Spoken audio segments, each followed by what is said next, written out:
Letujete sami ali s svojo družino? Izberite in rezervirajte termin pri ponudniku turističnih storitev.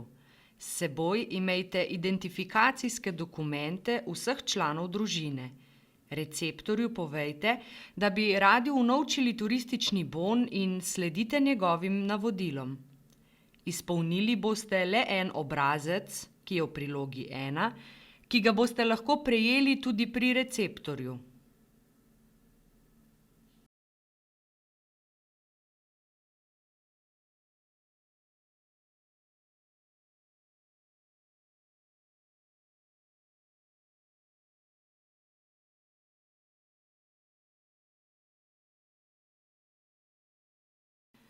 Receptor bo na podlagi vaših osebnih dokumentov in izpolnjenega obrazca na svojem računalniku preko informacijskega sistema FURS unovčil bone.